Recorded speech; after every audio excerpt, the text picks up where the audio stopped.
Allez, c'est parti. Bien le bonjour, camarades de la santé. Alors aujourd'hui, il y a du niveau. J'ai le grand honneur de recevoir Pierre Etchard. Salut Pierre, comment tu vas? Hello Nico, très bien, merci beaucoup, merci pour ton invitation. Bah, merci à toi pour le temps que tu nous offres.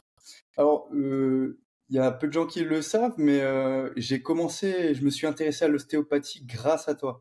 Oh, T'es le premier, enfin, t'es celui qui m'a donné envie de faire ostéopathe. Et on va du coup rentrer, parce que ce qui m'a fait connaître, c'est enfin c'est une de tes premières conférences qui a été retranscrite sur YouTube chez Régénère là, et c'est la conférence connaissance, savoir, information. ouais, obtenir de la connaissance plutôt que de l'information. Exactement, c'est ça. Ouais. Ouais.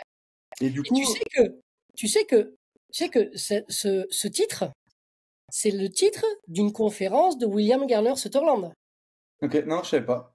Eh oui, donc en fait j'avais mis ce titre-là en hommage à Sutherland. C'est le Et titre d'une de ses conférences. Sutherland qui est le pionnier du crânien en Exactement, ostéopathie. exactement. Ouais, ok. Qui a prolongé, si tu veux, la dimension philosophique de style, mais dans la sphère crânienne. Ok, je savais pas du tout, tu vois. Mm.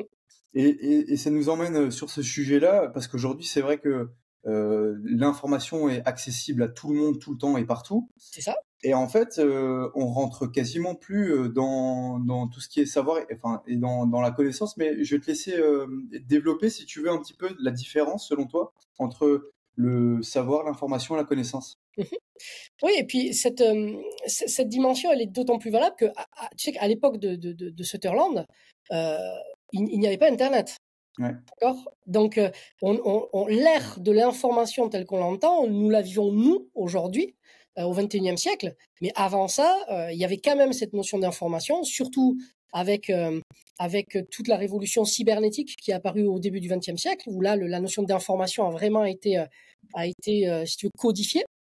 Mais l'information, si tu veux, ça va être, c'est tout ce qui va, c'est quelque chose qui est présent partout, tout le temps, pour tout le monde, où tout le monde est accessible, et c'est accessible pour tout le monde. Mais c'est surtout, c'est ce qui va informer, en fait, le champ dans lequel on se trouve. Ok. C'est-à-dire que nous baignons systématiquement dans plusieurs champs, et ces champs, en fait, sont remplis de petits potentiels qui sont des informations. Et ces informations, donc, nous interagissons avec, mais nous interagissons avec, si tu veux, nous interagissons avec beaucoup plus d'informations de façon inconsciente que de façon consciente. Voilà. Ok. Ensuite, donc ça, c'est le premier palier, si tu veux, l'information, c'est vraiment le bain dans lequel nous nous trouvons en permanence. Donc, il faut imaginer ça comme si nous étions dans un bain d'eau, sauf qu'au lieu des molécules d'eau, ben, en fait, c'est des informations. Donc, on baigne en permanence dans de l'information. Et ensuite, le gap supérieur, en fait, c'est le savoir. Le savoir, c'est lorsque tu commences à prendre ces informations, mais que tu commences à les structurer. C'est-à-dire que tu commences à les spatialiser. D'accord? Tu commences à leur donner une forme particulière. Et pour ceux qui ont des notions un petit peu de physique, notamment par rapport à toute l'histoire de la relativité par rapport à Einstein, on sait que ce qui donne ces caractéristiques à un élément, ce n'est pas forcément sa constitution, mais sa spatialisation, c'est-à-dire la façon dont il se présente dans l'espace. Ok. Okay. Donc en fait, dès que tu commences à prendre de l'information et que tu commences à la modeler un peu comme un jeu de Lego, eh bien là, ça commence à devenir du savoir à partir du moment où ça a du sens. C'est-à-dire que tu peux le structurer, mais ça n'a aucun sens, ça reste de l'information. Parce que ça ne tient pas ensemble. Pour que ça tienne, que ça fasse Lego, il faut que ça donne du sens. À partir du moment où tu arrives à empiler ces informations et que ça donne du sens, là, tu as du savoir. Ok. Là, tu as du savoir. C'est-à-dire que tu as quelque chose que tu peux cristalliser et que tu peux utiliser un petit peu comme tu veux. Donc ça, c'est le deuxième gap, si tu veux. Et après l'information, une fois que tu as structuré beaucoup d'informations pour obtenir du savoir, ben en fait, la question, c'est de savoir qu'est-ce que tu en fais. Et ce savoir, il est dans une phase, si tu veux, dans une espèce de chambre instable, c'est-à-dire qu'il ne peut pas, un savoir ne reste pas du savoir. Un savoir, s'il ne passe pas le gap supérieur, il passe au gap inférieur. Ok. Donc le gap supérieur, c'est la connaissance. Et Ouais. la connaissance, c'est lorsque tu utilises ton savoir pour expérimenter. Ok. C'est-à-dire que tu tiens compte des implications de ce que te dit ton savoir pour orienter, pour piloter la façon dont tu vas expérimenter les choses. Et là, donc, tu vas transformer ton savoir en connaissance. Et ta connaissance va te dire de ce que tu croyais savoir, qu'est-ce qui est juste et qu'est-ce qui ne l'est pas. Okay. C'est une espèce de tamisage, si tu veux, on filtre depuis l'information où c'est quelque... En fait, c'est un entonnoir inversé. Tu as l'information qui est très large, après tu as du savoir qui commence à être structuré, et tout à la fin, tu as vraiment très peu de connaissances parce que ça aura tout dilué. Ouais. Ok. Et donc, comme je te disais, le gap, si tu ne passes pas le gap de la connaissance, ce que tu as commencé à structurer en savoir, et en fait, il redevient de l'information. Ok. C'est quand même hyper intéressant ça. Et au final, c'est ce que tu disais dans ta conférence, c'est que de l'information qui est intégrée au niveau du cerveau, du système nerveux, juste au niveau de la tête, on va dire, c'est du savoir. Oui. Et une fois que tu as commencé à l'intégrer de manière dans ton système de manière expérimentale, Ouais. pour faire les choses, ça va devenir de la connaissance. Exactement. En fait, le savoir, c'est quelque chose qui est intellectuel. Ouais. Quelque chose qui est vraiment intellectuel. Ça, il faut vraiment le distinguer. Alors que la connaissance, c'est quelque chose de systémique. Ouais. C'est quelque chose qui appartient à l'être. Ouais, c'est l'histoire du papillon, quoi. Tu connais le Oui, exact. Ouh, tu t'en rappelles? Ah, je te dis, tu m'as matrixé. Ouais, oui, c'est oui, c'est exactement ça. C'est exactement cette histoire de papillon. Oui, totalement. C'est totalement ça. Pour l'histoire, du coup, c'est la différence entre les sages qui parlent juste du feu sans l'avoir expérimenté, et la fin de l'histoire, c'est le papillon qui va se faire brûler dans le feu et qui lui. Ouais, enfin, on peut la raconter si tu veux pour les auditeurs, hein, pour ceux qui la connaissent pas. Donc c'est effectivement c'est un conte qui résumait parfaitement en fait ce que je viens d'expliquer. Donc en fait c'est un groupe de sages qui décident de se rassembler parce qu'ils ont découvert en fait le feu. Ils ont vu qu'il y avait du feu, qu'il y avait des étincelles. Et donc, ils se rassemblent ils font un conseil pour essayer de savoir qu'est-ce que c'est. Quelle est la nature de cette flamme? Qu'est-ce que c'est que le feu? Et donc, bon, ils réfléchissent, et ils se disent, bon, on va envoyer nos meilleurs experts papillons pour essayer d'investiguer ça. Et donc, il y a un premier papillon qui il s'approche. Il reste quand même à distance, il regarde, il note la texture, la couleur, la forme et tout ça, et il revient. Et il expose ça, en fait, aux sages. Et donc les sages leur disent ok, donc ça nous donne la couleur, ça nous donne la texture, ça nous donne la forme de la flamme du feu, mais ça ne nous dit pas ce que c'est. Ah oui, effectivement, il y a un problème. Donc ils reprennent un autre super papillon et donc ce papillon il décide d'aller encore plus près de la flamme. Et donc là, il commence, en plus de la forme, de la texture, il sent aussi que c'est très chaud et qu'il y a voilà. Donc il vite, il revient voir les sages, il dit ok, donc en plus de ce qu'on a appris, c'est très très chaud. Ok, oui, donc en plus de ce qu'on a appris jusqu'à présent, on sait qu'en plus c'est chaud, mais ça ne nous dit toujours pas ce que c'est. Je dis, bah oui, effectivement, donc là on a un problème. Et donc il y a un troisième papillon qui décide de partir et qui s'approche tellement de la flamme que en fait, il brûle. Il brûle. Et à ce moment-là, les sages qui regardaient la scène de loin, ils disent, tiens, il y a uniquement ce papillon qui connaît la nature même de la flamme, parce qu'il a expérimenté. Ouais. Donc finalement, en interagissant de loin, on peut toujours intellectualiser, c'est-à-dire imaginer des choses, mais la seule façon de vraiment connaître les choses, c'est de les expérimenter, ça veut dire c'est d'interagir avec cet élément-là. Ouais. Et ok, c'est quand même hyper parlant ça. Et c'est vrai que de nos jours, on a du mal à aller dans l'expérimentation, ou alors on veut lui faire dire ce qu'on croit savoir. Mais on va y revenir. Et du coup, ça me fait poser une deuxième question qui t'est chère et que j'ai découverte avec toi. C'est la question du pourquoi. Et il y a une discipline que tu développes énormément, c'est l'épistémologie. Ça veut dire questionner la science sur comment est-ce qu'on a appris ce qu'on sait aujourd'hui en fait. Exactement. C'est hyper important parce que je pense toujours à mon cousin qui me dit qu'en fait si petit on nous avait dit que le vert c'était du rouge, et ben on aurait dit c'est du rouge, qu'est-ce que tu me fais chier avec le vert, et ça nous envoie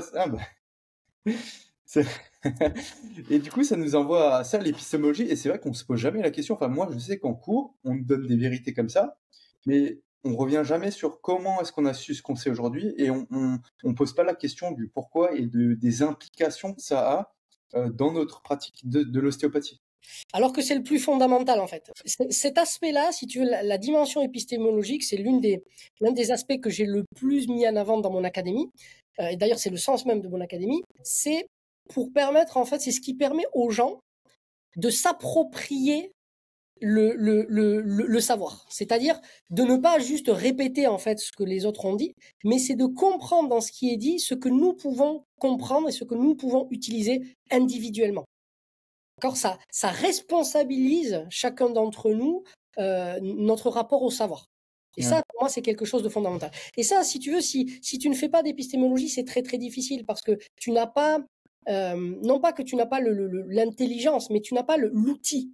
Il faut un outil, en fait, il faut un levier pour te permettre de prendre du recul. En fait, l'épistémologie, c'est juste le dézoomage. En fait, c'est on prend du recul, on regarde ce qu'on a appris là d'un peu plus haut, et du coup, ça permet, en le regardant de haut, de questionner notre savoir. Et ça te permet d'être beaucoup plus investi personnellement et donc de te responsabiliser. Ok, donc c'est vraiment le sens à la question pourquoi. À chaque fois que tu te lances dans un truc, c'est de poser la question le pourquoi, quoi. Le pourquoi ramène toujours effectivement à savoir, à remettre en question. En fait, le pourquoi, moi je l'ai toujours mis en avant parce qu'il protège du dogmatisme, simplement. Quand il y a trop de gens qui sont d'accord sur quelque chose, c'est que il y a quelque chose qu'on n'a pas compris.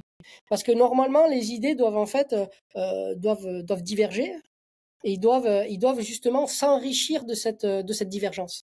Et quand on commence à tous être d'accord sur certains points, c'est qu'il y a des choses sur lesquelles on a été trop vite ou qu'on a été trop laxiste en fait dans les véritables significations des termes. Ouais. Et donc ce pourquoi nous oblige à faire tout ce travail méthodologique de questionner, de savoir qu'est-ce que nous croyons savoir réellement. Ouais. Il y a un truc hyper intéressant. Alors, il y a pas beaucoup qui savent, mais ça me dérange pas d'en parler. Cet été, j'ai fait donc un souci de santé, j'ai fait un AVC, tu vois. Mhm. Et en fait, ils ont pas trouvé de raison, mais dans une des biologies sanguines, j'avais un taux de LDL un peu au-dessus de la norme, tu vois. J'avais du HDL aussi au-dessus de la norme. Et du coup, moi, j'ai posé la question de, OK, LDL, c'est le transporteur de cholestérol, pourquoi? Et surtout, l'épistémologie, c'est qu'est-ce qui nous fait dire, comment est-ce qu'on a su que l'hypothèse lipidique enfin, que le LDL était une cause et était dangereuse, entre guillemets. Et donc, personne n'a su me répondre. Et tu vois, quand on s'intéresse à ça et au comment est-ce qu'on sait ça, on revient dans les années 50 avec Ansel Keys, qui est un médecin américain. Et du coup, il a fait son étude des 7 pays. Et en fait, il a juste sélectionné sur 20 pays dont il avait des données. Voilà. Il avait des données sur 20 pays. Il a sélectionné les 7 qui disaient et qui confirmaient ce qu'il pensait, son hypothèse, et il a balancé son étude comme ça, tu vois. Et voilà, et personne ne savait d'où ça venait, quoi. Enfin, en tout cas, ils m'ont pas parlé de ça. C'est souvent comme ça que ça se passe. Ouais. C'est souvent comme ça que ça se passe. Et du coup, on se retrouve en fait à créer toute une quantité de dogmatismes dont on a oublié l'origine. Donc en fait, on crée notre propre prison. Oui, et ça te fait des arguments d'autorité au final. Genre, c'est comme complètement. Complètement. Ferme ta gueule, tu écoutes ce que je dis. Oui, complètement. Et puis tu peux plus avoir de dialogue parce que tu ne sais même plus toi-même pourquoi tu dis ce que tu dis. Ouais. Donc du coup, tu peux pas détricoter la pelote de laine si tu veux. T'es bloqué. En fait, tu sais pas où elle est la pelote de laine. Ouais. Ouais, c'est ça. Donc j'en ai fait chier plus d'un avec mes questions de pourquoi, mais j'ai suivi tes enseignements, tu vois. Et non, je trouve ça hyper important. Ouais. Et une fois une fois qu'on sait, voilà, information, savoir, connaissance, et qu'on se pose les bonnes questions et le pourquoi est-ce qu'on sait ça. Il y a un autre truc qui est actuel d'ailleurs, que tu m'as matrixé dans tes discussions, c'est l'approche du diversion aujourd'hui. Ouais. Parce que c'est vrai qu'on est de plus en plus consommateurs de divertissement et du coup de diversion. Tu le dis que ça a la même racine étymologique. Et du coup, comment est-ce que tu vois ça aujourd'hui? Mais là, aujourd'hui, si tu veux, le divertissement tel qu'on le connaît, la dimension la plus emblématique du divertissement, moderne j'entends, c'est la publicité. C'est le plus symbolique, si tu veux. Après, ça se dilue dans plusieurs autres formes, mais celui qui nous permet de le mieux analyser, si tu veux, les implications d'un divertissement, c'est ça. Et la publicité, si tu veux, au début, lorsque ça a été créé, ça a été rattaché à ce qu'on appelle le temps de cerveau disponible. Ouais. Et le temps de cerveau disponible, c'est le temps qui nous est octroyé pour structurer l'information. D'accord, tu te rappelles donc, ce que je vous ai expliqué voilà. Et en fait, tu as besoin de temps. Ton corps a besoin de temps pour structurer l'information. Et une fois que tu as structuré l'information, que tu as du savoir, accumuler suffisamment de savoir pour pouvoir le transformer en connaissance. Ça demande du temps. Et en fait, l'un des rôles de la publicité et donc de tous les divertissements que l'on connaît aujourd'hui, la télé, les séries, tout ça, c'est de diminuer justement le temps de cerveau disponible pour faire en sorte que les gens soient de moins en moins autonomes intellectuellement. C'est-à-dire que si tu veux créer un système comme celui actuellement où il faut systématiquement référer à des spécialistes pour savoir si tu dois aller aux toilettes ou si tu dois éternuer, mais en fait, il faut tout simplement réduire la chaîne de production de connaissances. D'accord ? Donc, il faut réduire le temps que tu as de disponible dans ta journée. Et dans un format métro boulot dodo, il faut penser, il faut réfléchir à des éléments qui vont pouvoir divertir suffisamment le cerveau pour qu'il soit hypnotisé. Et il faut que ce soit amusant, mais il faut surtout que ça divertisse, que ça déconnecte le cerveau pour qu'après, boum, quand tu sors de là, mince, il est déjà 22h, il faut que j'aille me coucher. J'ai pas le temps de faire autre chose. Voilà. Et donc, aujourd'hui, tout l'entertainment, le divertissement est fondé, et là, je fais uniquement référence à toute la science de l'ingénierie sociale. Toute cet entertainment est fondé sur le fait de maintenir scellé un système dans lequel, en fait, on contrôle la masse, on contrôle la population en les divertissant. Et c'est exactement la même chose à Rome avec du pain et des jeux. C'était le même principe. C'est-à-dire qu'en leur donnant du pain et des jeux, en les faisant se divertir, ils oubliaient les atrocités de ce qu'ils vivaient au quotidien et de ce que leur imposaient les lois à l'époque. Et du coup, ils serraient les dents en semaine en disant « Ouais, allez, ce week-end, on va se divertir, donc on serre les dents. » Mais s'ils n'ont rien pour serrer les dents, les gens vont commencer à se révolter. Ouais. Là, c'est exactement pareil. Aujourd'hui, il y a tellement de sources pour se révolter. Il y a tellement de choses qui pourraient nous révolter qu'il est très important que les gens soient occupés et soient divertis à des choses qui ne permettent pas de structurer. Au contraire, il faut que ça déstructure. Et c'est pour ça qu'on dit que, d'ailleurs, on regarde la télé, voilà, les gens qui regardent la télé, ils le font pour déconnecter le cerveau. Ils te le disent bien. Ils disent oui, j'ai besoin de débrancher mon cerveau. C'est exactement ça. C'est exactement ça. Ok. Et du coup, tu penses que le fait de vouloir trouver un échappatoire, c'est parce que on manque de plus en plus de sens. Ouais. C'est de moins en moins fort. Ce qui fait on cherche à se déconnecter, comme tu dis. Mais si tu veux, aujourd'hui, l'ingénierie sociale le montre très bien. Aujourd'hui, il y a vraiment des gros travaux qui sont faits là-dedans. On montre bien en fait qu'aujourd'hui, le monde tel qu'on nous le présente, en fait, c'est un monde qui est désenchanté. C'est un monde qui a perdu de sa magie. D'accord ? C'est-à-dire que même quand tu traites de la santé, aujourd'hui, globalement, on te dit que tout a été vu, tout a été compris, circulé, il n'y a rien à voir, il y a juste de plus en plus de malades, alors que la médecine est censée avancer. Enfin bref, donc on est dans un monde aujourd'hui qui est de plus en plus lourd, de plus en plus difficile et qu'on subit de plus en plus. Ouais. Tu vois ? Ouais. Et donc pour ça, il y a un remède, c'est le virtuel, c'est-à-dire le divertissement. On a des endroits où on peut aller, comme ça nous sauve. C'est un endroit où on peut trouver de l'oxygène, où on peut oublier qu'on a mal, ou oublier nos problèmes. Sauf que ça ne résout absolument pas le problème. Ça ne fait que le déplacer, ça ne fait que l'éluder, ça ne fait que mettre sur pause. Et sauf que quand tu redescends, quand tu as fini ton épisode ou quoi, on revient à la case départ. Ouais. D'accord ? Donc oui, aujourd'hui, il y a vraiment une nécessité, et c'est l'un des sens. C'est l'un des fondements de mon académie, c'est justement de réenchanter la vision qu'ont les gens du vivant et donc de la santé pour se rendre compte en fait que vous n'avez pas besoin d'aller sur Netflix pour vous émerveiller. Vous n'avez pas besoin d'aller au cinéma pour vous émerveiller, pour vous rendre compte à quel point la vie est incroyablement belle. et à quel point vous êtes incroyablement beau.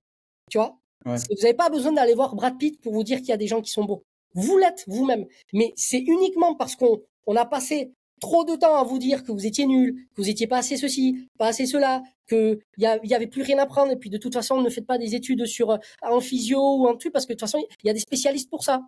Donc, c'est tout ça, en fait, qui vous empêche vous-même de vivre comme vous pourriez vivre, c'est-à-dire un épanouissement, et que l'on dépend d'autres instances, d'autres autorités qui devront d'ailleurs nous adouber, c'est-à-dire que notre confiance en nous va dépendre de ce que vont dire les gens. Donc, on est dans un système de dépendance totale. Ouais. Totale. Ok. Et une fois que, avant d'aller plus loin, une fois que on s'est aperçu de ça, que Ouais. ces diversions, justement, nous font voir à côté de là où on aimerait aller, comment est-ce que concrètement on peut commencer à sortir de ça?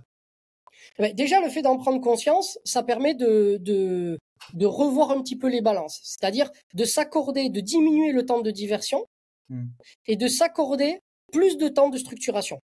Okay. Et la structuration, c'est quelque chose de simple. Hein. La structuration, c'est que lorsque, par exemple, tu as interagi avec de l'information dense, par exemple, je sais pas, tu as eu une discussion très intense avec ta copine, tu vois, eh bien après, ne te mets pas devant la télé. Ne te mets pas devant la télé. Structure. Il s'est passé des choses humainement intenses, humainement fortes. Donc, il faut structurer. Donc, au lieu d'allumer la télé, va dans la forêt. Va te faire une petite balade en forêt. Sans le téléphone. Sans le téléphone, évidemment. Je parle de la forêt. Reste dans la réalité. Ne te plonge pas dans le virtuel. Parce que le virtuel va casser le processus dont je vous ai parlé. Ouais. De l'information et du savoir. Et donc, ce processus de virtuel nous maintient en fait la tête dans l'information et nous empêche de sortir, nous empêche en fait de nous élever au statut du savoir et au statut suprême pour moi qui est vraiment du coup la connaissance. Ok, génial. Merci pour la précision. Ça fait 23 minutes, mais j'ai oublié les présentations. Alors, ça va. Bonjour Nicolas. Mais ce que j'aime bien, c'est qu'au début, tu sais, moi, ça me saoule. Enfin, oui. Genre, d'accord. Ce que t'es, c'est important, mais c'est ce que tu fais, ce que tu apprends et ce que tu dégages. Donc là, on a 23 minutes d'introduction, si je peux me permettre. Ouais. Maintenant qu'on a été introduit, si tu pouvais te présenter, Pierre, de manière succincte et surtout de présenter, comme tu en parles, de ton académie. Ouais. C'est quoi l'objectif, quoi, le pourquoi de ton académie? Donc, moi, donc je suis. Quand je me présente, c'est toujours compliqué de savoir comment on se présente parce qu'il faut savoir qu'est-ce qui nous définit en fait. Tu vois. Moi, c'est pas mon métier qui me définit. Moi, ce qui me définit le plus, c'est le fait que je suis papa. Donc, je me définis d'abord avant tout comme père de famille. Et ensuite, j'exerce, je pratique donc l'ostéopathie maintenant depuis 2007. Et donc voilà, donc j'ai travaillé essentiellement là-dedans. De la formation, de l'enseignement, et là depuis cette année, donc j'ai ouvert mon académie pour répondre un petit peu déjà à tout ce dont on vient de parler, pour donner justement des outils qui permettent de dépasser un petit peu tout ça, et donc d'amener aux gens, et là pour le coup c'est à tout le monde, parce que l'idée c'est que ces questions de santé globalement, elle concerne tout le monde en fait. Elle ne concerne pas une élite ou elle ne concerne pas quelques personnes. C'est-à-dire qu'elle ne concerne même pas uniquement ceux qui sont malades, par exemple. La santé, c'est une affaire de tous. C'est-à-dire que l'objectif, toi qui connais un petit peu maintenant l'ostéopathie, tu sais que moi, ce qui m'a attiré dans l'ostéopathie, c'est la dimension philosophique. C'est-à-dire que la philosophie de style mettait vraiment une dimension très forte à l'aspect préventif. D'accord ? Et donc, l'idée dans la santé telle que moi je la conçois et telle que je la transmets, ce n'est pas le fait de soigner ou de guérir, c'est le fait de se maintenir en bonne santé.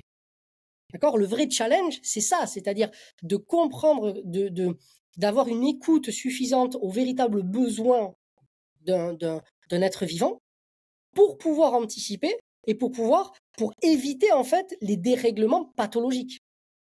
C'est ça l'idée. Et donc, dans ce cas-là, ça concerne tout le monde. Et donc moi, si tu veux, j'en avais un petit peu marre de voir que les écoles qui forment à tout ce qui est en rapport avec la santé soient exclusivement des écoles qui soient là pour des professionnels. Ça veut dire qu'aujourd'hui, si je veux m'intéresser à ma santé ou à la santé de mes enfants, par exemple, si je veux être responsable, je dois faire une formation professionnalisante. Pour moi, ça n'a pas de sens parce que ça concerne tout le monde. Donc, tout le monde, en fait, il faudrait l'apprendre à l'école, mais c'est pas le cas. Mais tout le monde devrait avoir accès à ça. Et donc, j'ai décidé d'ouvrir, du coup, comme ça, c'était pas le cas, j'ai décidé moi-même d'ouvrir une académie pour répondre à ce manque, à ces lacunes. Et donc, d'aborder tous les fondements, si tu veux, de la santé. Et donc, on est reparti vraiment sur les bases des bases des bases et déconstruire, du coup, tout ce qu'on a cru savoir et qui fait qu'aujourd'hui, finalement, on en est arrivé à un niveau où nous comprenons tellement mal ce que nous croyons savoir que lorsque nous discutons entre personnes qui ont, tu vois, travaillé sur les mêmes choses, et en fait, nous n'arrivons plus à dialoguer, nous sommes systématiquement en confrontation. Parce qu'en fait, ce sont des débats d'idées, parce que chacun n'a pas pris le temps de bien comprendre ce qu'il croyait savoir. Et donc, si tu prends le temps vraiment de poser, de redéfinir les termes et de savoir de quoi tu parles, ben en fait, tu te rends compte que les deux disent la même chose, mais de façon différente, alors qu'ils sont persuadés d'être en opposition. Ouais. Et donc, aujourd'hui, on s'en retrouve, donc je te donne l'exemple typique, dans l'alimentation. Tu te retrouves en fait avec des clans. Ouais. Tu te retrouves avec des débats d'idées, des dogmes, presque des religions, avec les végétariens qui s'opposent en fait aux carnivores. Ouais. Et ça, pour moi, déjà, c'est symptomatique en fait.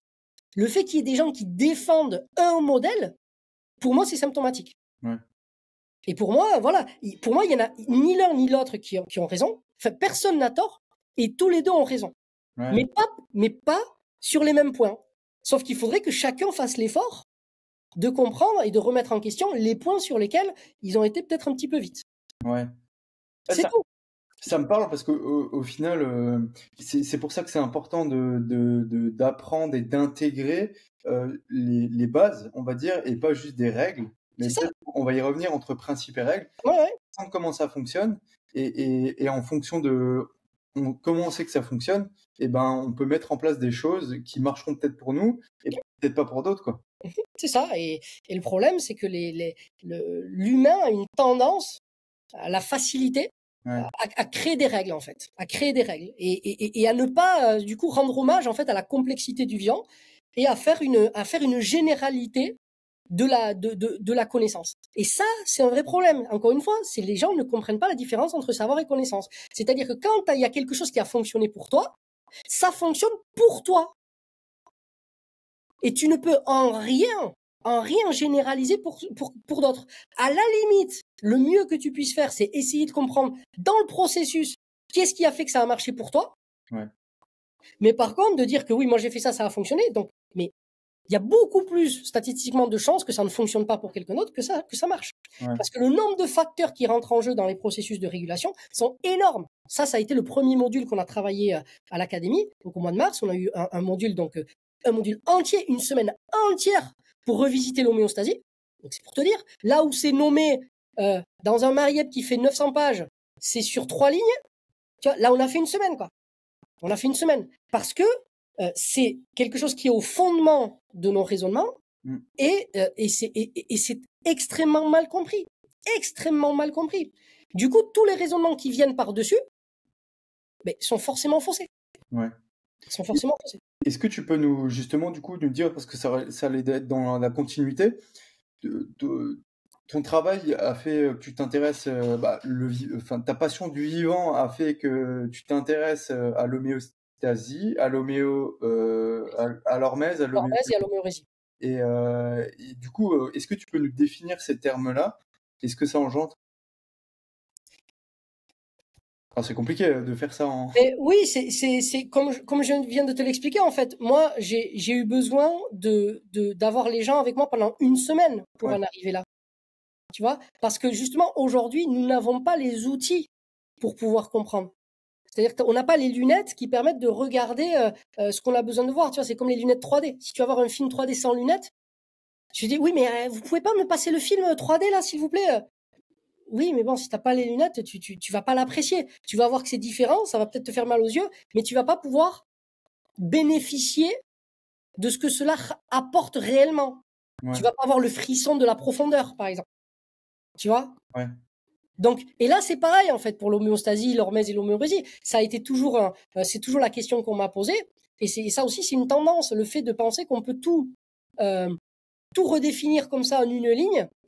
C'est un leurre, en fait. C'est vraiment une illusion dans laquelle beaucoup de gens se sont accordés, mais qui se sont malheureusement cassés les dents, parce que derrière, on a créé des modèles qui sont totalement lacunaires. Et on s'est enfermé là-dedans. Donc, si tu veux, pour te donner une image, parce que je peux te donner une image, par contre, de là où on en est, c'est que l'homéostasie renvoie, en fait, à la notion de régulation. Ouais. L'homéostasie, c'est ce qui permet, dans un système vivant, en fait, de réguler. Voilà. Juste de réguler. Après ça, en fait, tu as un mécanisme, un niveau de régulation optimum permet de générer, en fait, de faire émerger une autre propriété qui est la notion de renforcement. Et ce renforcement, en fait, c'est l'hormèse. D'accord?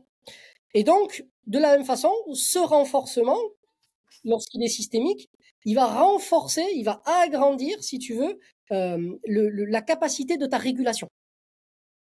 Ouais. D'accord? Et donc, plus ta régulation va être agrandie, plus le renforcement va être important. Et donc, si tu veux, il y a une boucle très vertueuse entre les deux.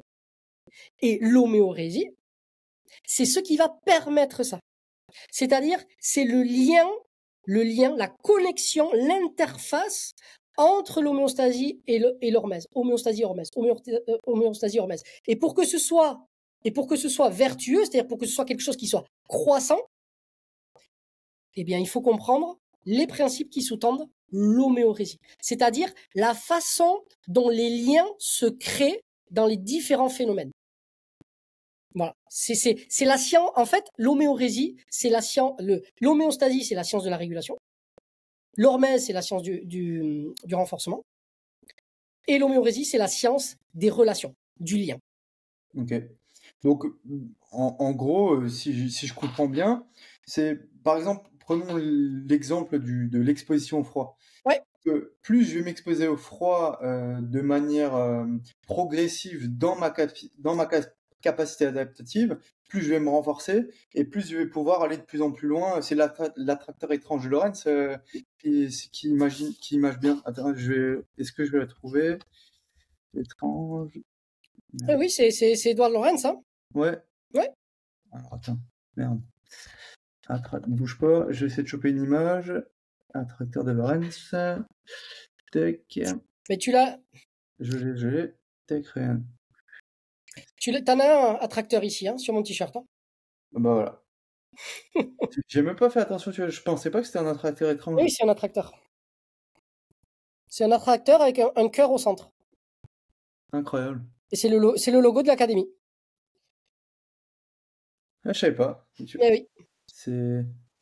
C'est ça du coup, quoi. Voilà, donc celui que tu as là, tu vois, Lorentz Attractor, là. Voilà, celui-là, exactement, voilà. Voilà, ça c'est un attracteur. Ouais, c'est ça. Ok. Et c'est le logo de l'académie. Incroyable. Tu vois, j'ai même pas fait attention. Ouais, voilà. Hein. Mais ça veut dire que, donc en gros, ton point au milieu, tu as ton point d'équilibre qui n'est jamais atteint parce que sinon on est mort. Ouais. Et en fait, plus tu t'éloignes et plus tu te permets d'expérimenter des choses que tu pourrais pas, que tu aurais En pas fait, pu expérimenter. plus tu t'éloignes, plus tu développes de capacités adaptatives. Toi, tout à l'heure, tu disais de rentrer dans le bain froid progressivement. Ouais. C'est pas de rentrer dans le bain froid progressivement. C'est le fait de rentrer dans le bain froid de façon adaptée. Ouais. C'est pas pareil. Parce que une personne comme Wim Hof, par exemple, tu vas pas, il va pas profiter, si tu veux, si tu le fais rentrer progressivement. Ouais. C'est la notion d'adaptation qui est fondamentale, en fait. Et c'est cet élément-là, et c'est en ça que vraiment l'homéorésie est la clé pour la biologie du XXIe siècle, c'est que elle rend les choses spécifiques, en fait, à chaque être. C'est-à-dire qu'elle elle redonne, en fait, de la singularité à chaque individu. Et donc, du coup, elle met un énorme coup de pied dans la fourmilière du conformisme et du stéréotype. C'est-à-dire, les gens qui veulent donner des règles et qui veulent créer des trucs pour dire à tout le monde, il faut faire comme ça parce que c'est comme ça que ça marche. Malheureusement, moi, j'ai rien contre eux, mais malheureusement, là, les données que moi j'apporte va complètement à l'encontre de ça. Et c'est vraiment, pour le coup, un leurre. Ça leurre les gens et ça nous enferme. On s'enferme là-dedans dans des croyances qui n'ont rien à voir, qui sont même à l'opposé de tout ce que nous dit la biologie du XXIe siècle. Ouais. Tu parles beaucoup de règles et de principes. Est-ce que tu pourrais différencier les deux Ouais. pour qui nous écoutent? Oui, oui. Mais en fait, les règles, c'est assez simple. En fait, les règles, c'est toujours c'est toujours les hommes en fait qui créent des règles. Et les règles, c'est la conséquence d'une vision réductionniste et lacunaire d'un principe. C'est-à-dire que dans notre quête de comprendre comment fonctionne le monde, on a compris un truc, tu sais, la compréhension de quelque chose, c'est un cheminement. D'accord? Tu fais un chemin. Et en fait, au début du chemin, tac, on a compris un truc, et donc le premier truc qu'on va faire, c'est ça y est, j'ai tout compris, et on va arrêter.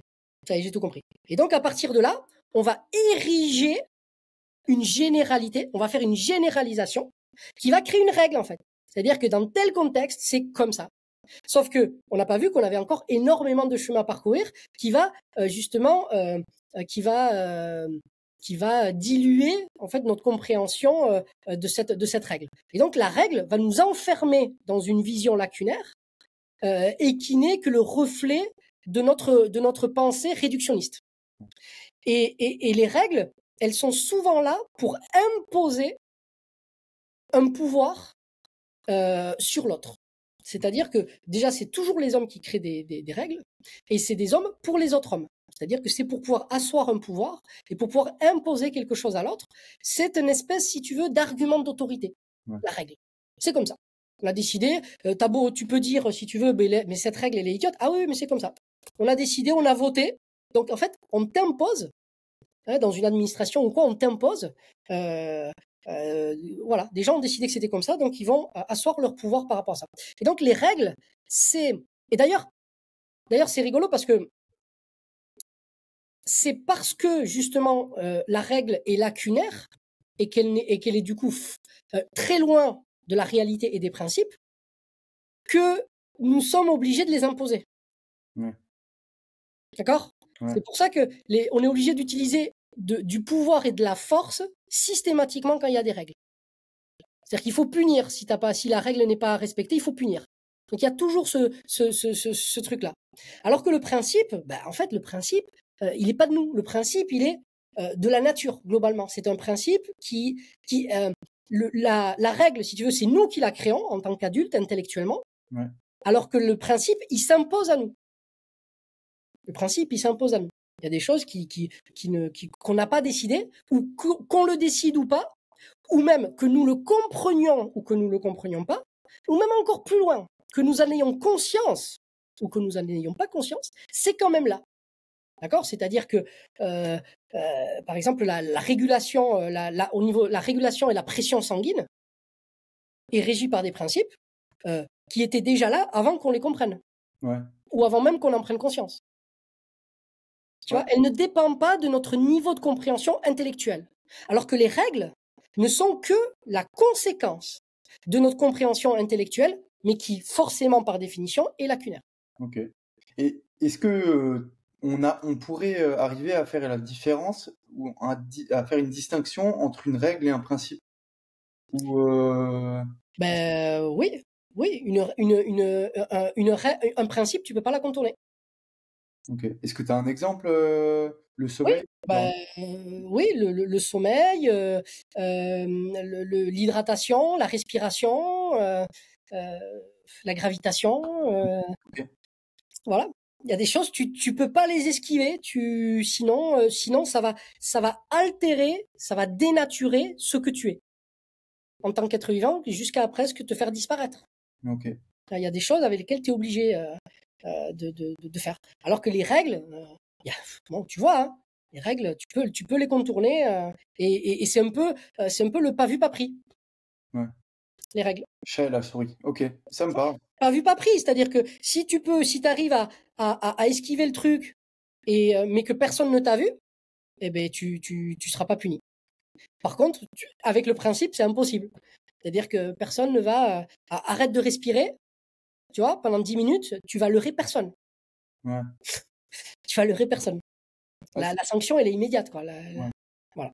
Parce que du coup, au final, la règle, c'est que tu te fais punir par des hommes Par des autorités, ouais, ouais, par des par des autorités. autorités. Et là, C'est ça. le principe, c'est que tu te fais Tu te fais punir. punir par la nature.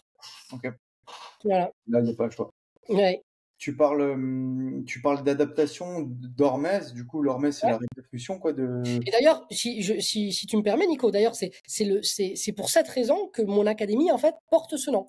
Le nom, c'est académie, donc c'est homéorésie et principe du vivant. Hmm.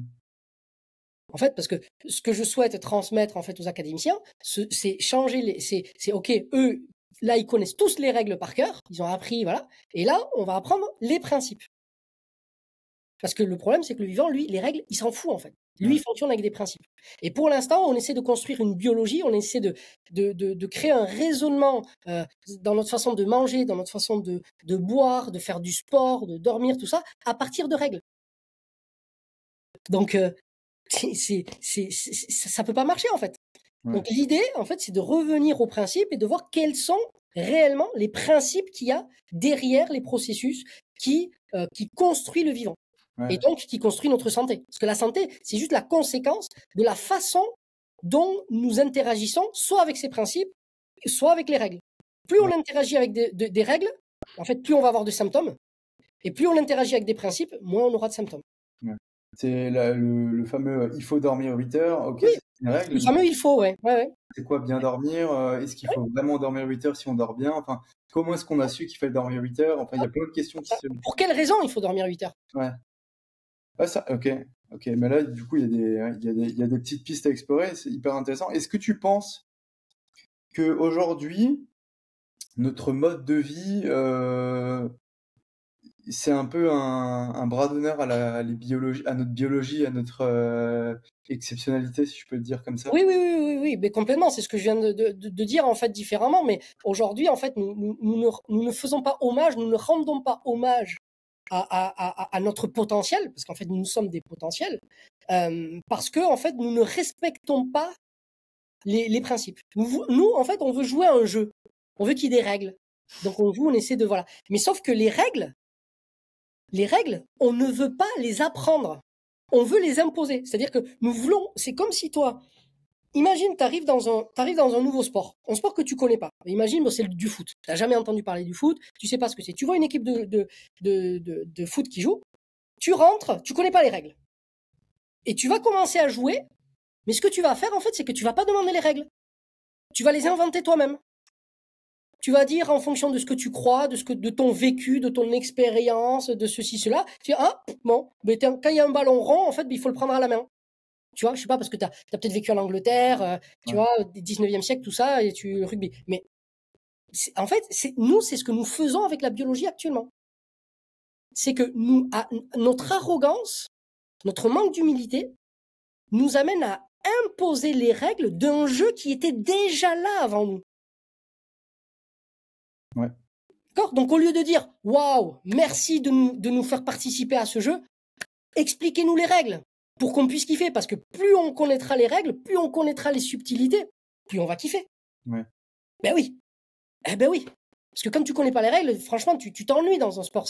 Par contre, dès que tu commences à comprendre les subtilités, ah ouais, Ouais. là, il peut se passer ça, tu anticipes des trucs, et là, c'est génial. Et là, tout le monde s'amuse. Tout le monde s'amuse. Mais là, aujourd'hui, force est de constater que dans la biologie, dans ce qui est transmis, mais personne ne s'amuse, en fait. Personne ne s'amuse parce que les seules motivations qui sont honorables, que je comprends, mais moi, ce que je regrette, c'est que ce sont les seules motivations, c'est de se soigner. Parce que de plus en plus de gens sont malades, de plus en plus de gens ont du mal-être, d'accord? Et donc, ils n'utilisent les principes du vivant, et encore les principes quand ils en connaissent, ou en tout cas les règles, que pour se soigner. Alors que nous pourrions utiliser les principes, justement, pour ne pas avoir à se soigner, pour Ouais. ne pas tomber malade. Tu vois? Mmh. Je te donne un exemple, en fait. Ta voiture, quand tu roules, en fait, quand tu pousses trop le moteur, au bout d'un moment, ton moteur, il chauffe. D'accord? Donc, tu arrives à l'autoroute, tu as ton moteur qui chauffe, tu es obligé de t'arrêter et tu dois attendre, en fait, que le moteur refroidisse et que ça arrête de fumer. Tu as 2 options. Tu as 2 options. Soit tu décides de travailler sur la fumée, le symptôme, soit tu décides de travailler sur les causes de la fumée. Donc, soit tu décides de trouver un produit qui permet de faire refroidir le moteur plus rapidement, soit tu décides de comprendre pourquoi le moteur chauffe. Ouais. Et là, ça te remet face à ta responsabilité. Ah, peut-être que j'ai mal conduit. Peut-être que j'ai pas compris les règles. Peut-être que j'ai pas compris les règles du fonctionnement de cette voiture. Et là, si tu comprends les règles, en fait, tu pourras créer les conditions pour ne pas pousser le moteur à chauffer.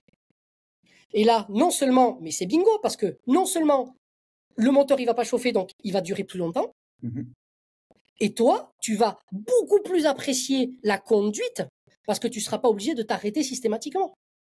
Donc c'est vertueux en fait. C'est vertueux. Et nous aujourd'hui, nous en sommes rendus en fait à essayer, à batailler sur le meilleur liquide de refroidissement. Ouais. Gna gna ni, oui, celui-là il est mieux parce qu'il a un mécanisme catabolique qui agit les 3 premières minutes. Mais c'est du bullshit en fait ça. Ouais. C'est-à-dire qu'on déplace le problème. On cherche à résoudre un problème parce qu'on nous l'a imposé. Mais alors que c'est une opportunité incroyable pour dépasser une condition. Ouais. Tu vois? Du coup, ça nous change totalement le rapport aux symptômes. Ben oui. C'est quoi ta vision, toi, à toi, du symptôme Est-ce que ça sert à quelque chose? Bon, Ah ben le symptôme c'est merveilleux en fait. Le symptôme c'est la meilleure boussole que l'on puisse avoir dans l'organisme. Mais après il suffit pas de l'avoir pour que ce soit efficace. C'est-à-dire que pour que une symptomatologie soit efficace, c'est en fait la symptomatologie c'est un processus de dialogue. Dans un dialogue, il faut être deux. Pour qu'une communication soit efficace, il faut être deux. Il y a un émetteur et un récepteur. Okay. Quand tu as l'émetteur, le corps qui t'envoie une signalisation, un symptôme, si toi, tu n'as pas les outils pour les interpréter, pour les comprendre ou pour les écouter, ben en fait, il se passe rien. Il se passe rien.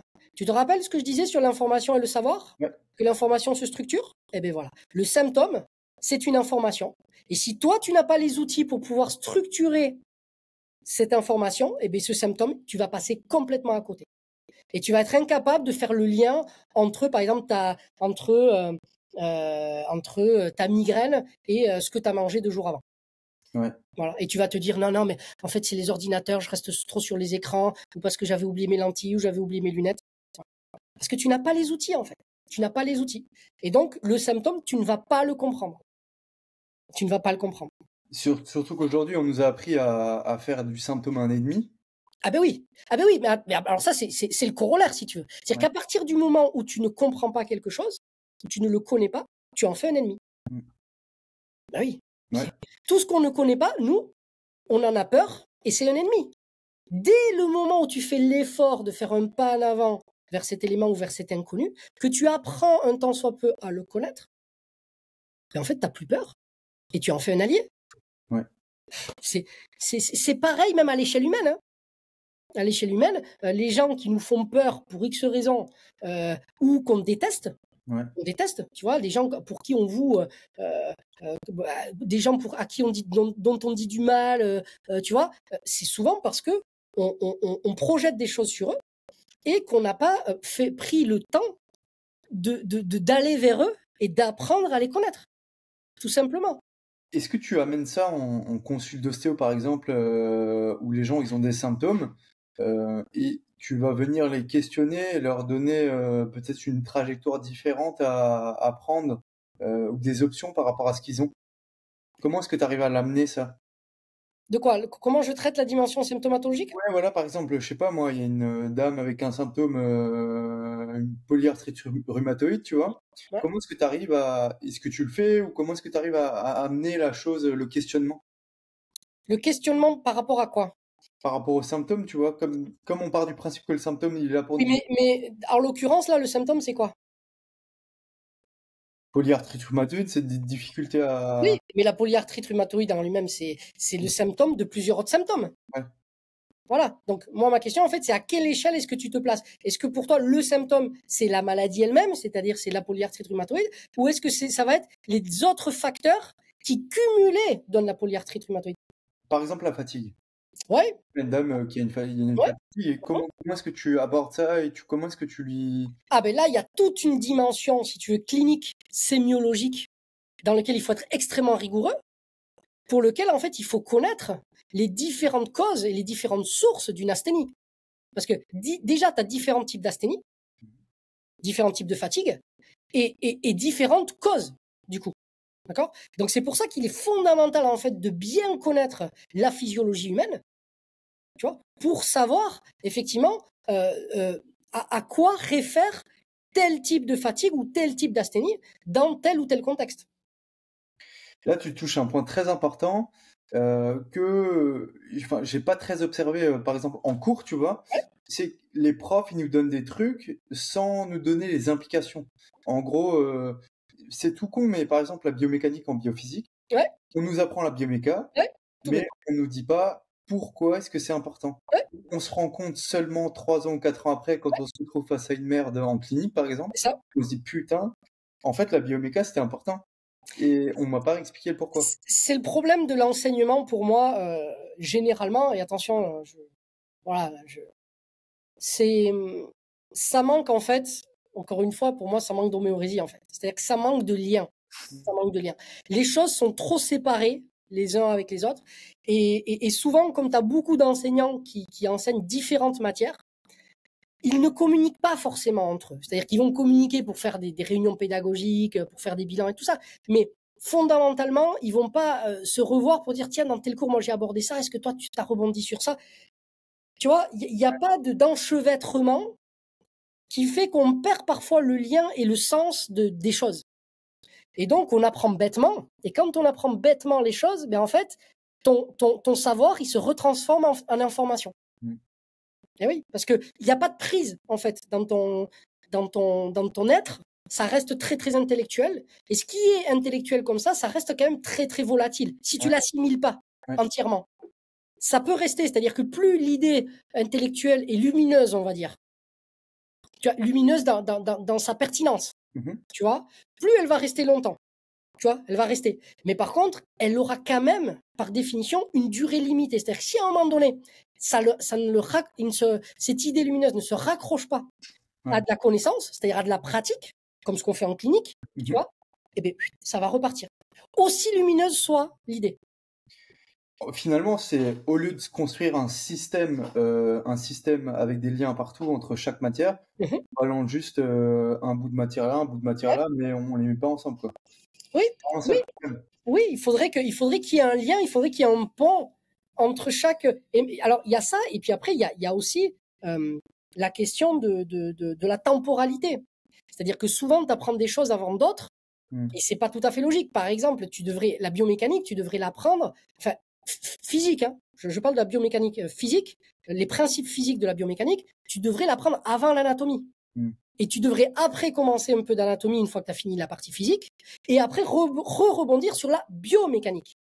En fait, tu devrais faire d'abord de la mécanique, comprendre les grands principes, ensuite commencer un peu d'anatomie, et après, par rapport aux structures anatomiques qui ont été vues dans l'espace, voir biomécaniquement, c'est-à-dire de façon dynamique, qu'est-ce que ça implique par rapport à la mécanique physique. Mais c'est vrai que c'est pas comme ça que ça se passe. Et ben, c'est pas du tout comme ça. Donc, si tu veux, pour structurer ça, toi, dans ta tête, parce que tu parles de ça, après tu reviens de ça, 3 mois plus tard, tu reviens en arrière. Ah, mais ça, on aurait dû le voir avant, j'aurais mieux compris. Et ça, sur 4-5 ans, mais laisse tomber, tu Ouais. perds un temps fou, en fait. Tu perds un temps fou parce que c'est pas efficient. C'est pas efficient. Est-ce Mais que- après, voilà, il y a énormément de contraintes. Moi, ouais, voilà, c'est là comme ça, si tu veux, c'est facile à dire, bien sûr. évidemment. Mais après, à installer sur une planification avec tous les problèmes logistiques, administratifs qu'il y a derrière une école, j'entends bien que ce soit compliqué. Moi, je parle juste de, Mais de, en de, fait, de ce qui serait idéal et ouais. de ce qui permettrait aux gens, mais d'avoir une approche, mais tellement plus complète et globale, en fait, du vivant. Alors que là, on reste quand même dans des choses très, très réductrices. Est-ce que tu fais la différence entre efficace et efficience? Ouais. Tu peux nous en dire plus? Toi, tu fais la différence entre les deux ou pas? Ouais. Ouais? D'accord. Bah, si tu veux, alors après, je dois quand même avoir ton. Oui, oui, oui, oui. Moi, je te dirai juste après. Efficacité, c'est aller d'un point A à un point B, peu importe le chemin, t'es efficace puisque tu as réussi ta mission et d'arriver au point B. Et l'efficience, Le point B, pour toi, c'est l'objectif, on est d'accord, hein? ouais. Ouais. Et l'efficience, c'est d'arriver de là où t'es à ton objectif de la manière où on dépense le moins d'énergie C'est possible. ça. C'est ça. Ok, bon, bah, on est d'accord. C'est ça, c'est ça. En fait, c'est l'efficience, c'est le chemin le plus court. Le plus court en termes d'efficacité. C'est-à-dire en minimisant les déperditions et en augmentant ce que tu gagnes, en fait. Finalement, on est des êtres thermodynamiques, quoi. Enfin, Totalement. Ça, c'est tout le premier module qu'on a fait sur l'homéostasie. On a revu toute la thermodynamique. Parce que sans comprendre la thermodynamique, sans comprendre la notion d'entropie, qui est extrêmement mal compris par la plupart des gens, impossible d'appréhender le vivant. L'entropie, c'est la volonté. Après, vous avez fait une semaine. Voilà. Très bien. Très bien. Donc, si vous voulez comprendre ce que c'est, il faut refaire une semaine. Mais ton académie, là, tu vas la faire en ligne parce que là, c'est des cours en présentiel. Oui. Est-ce que tu comptes refaire? Parce que Karine me disait que c'était peut-être pas sûr ou tu savais pas si c'est pas sûr. On est encore en pourparlers. On sait pas trop comment ça va se présenter parce que l'année a été déjà très très chargée. Ouais.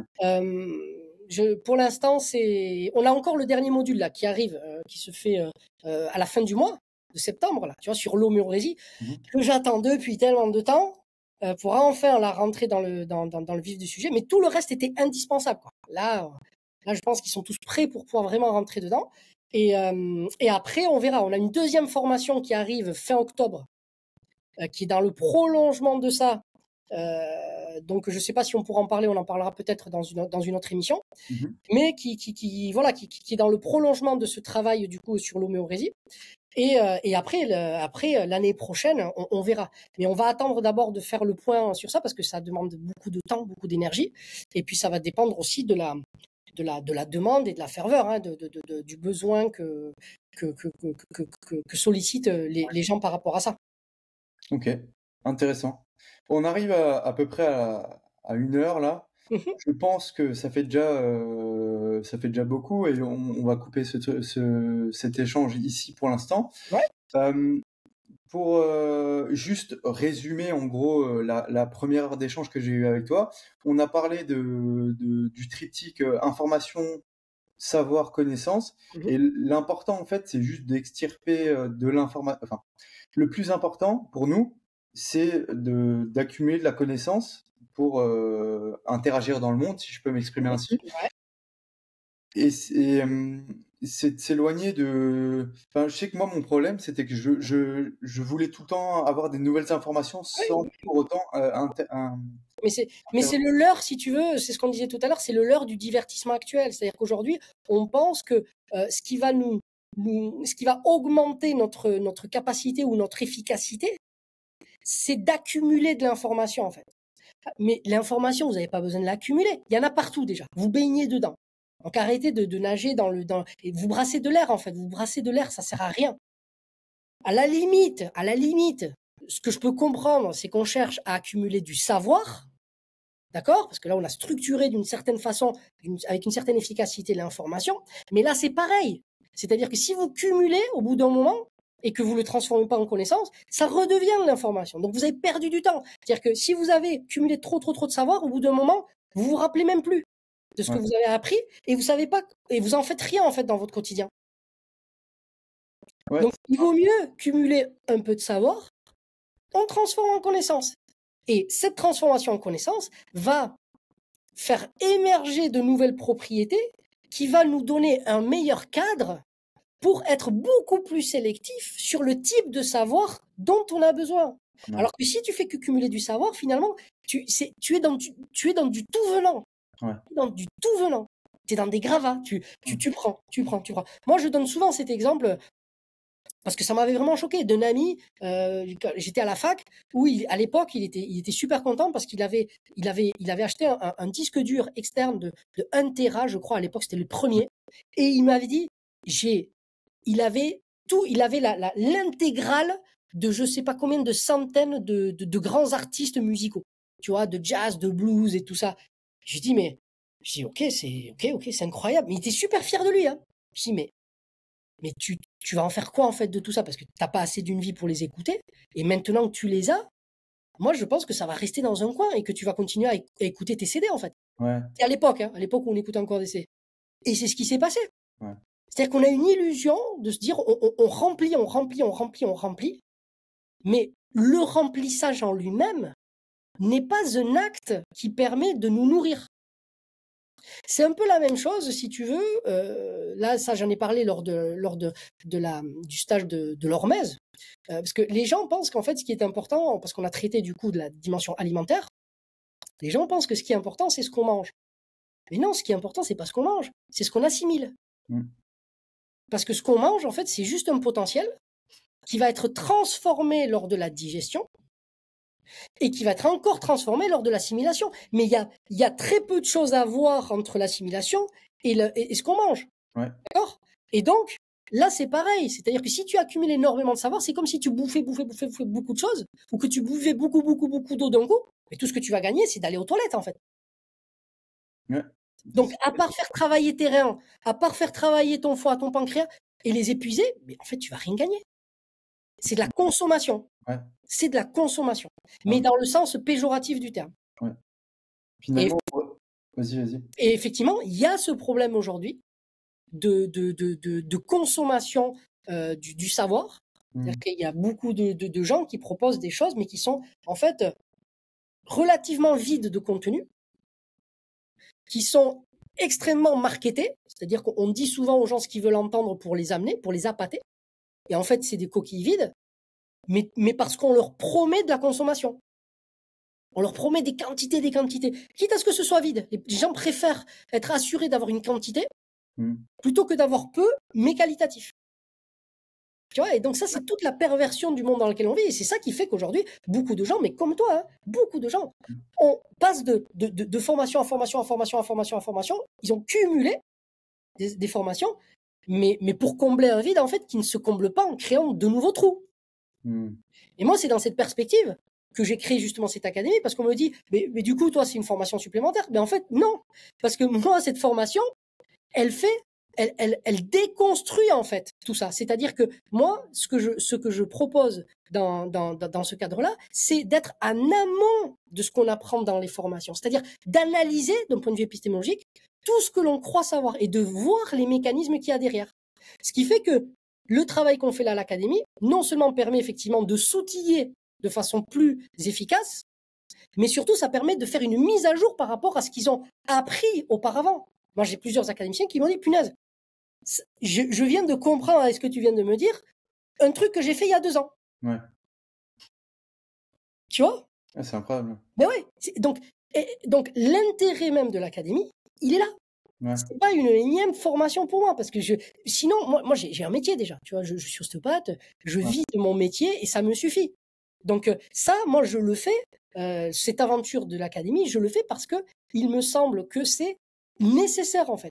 En tout cas pour les gens qui veulent véritablement rentrer dans une démarche d'autonomie et de responsabilisation, il faut leur proposer quelque chose. C'est pas normal que les formations soient toujours élitistes et que ce soit toujours des choses professionnalisantes. Ouais.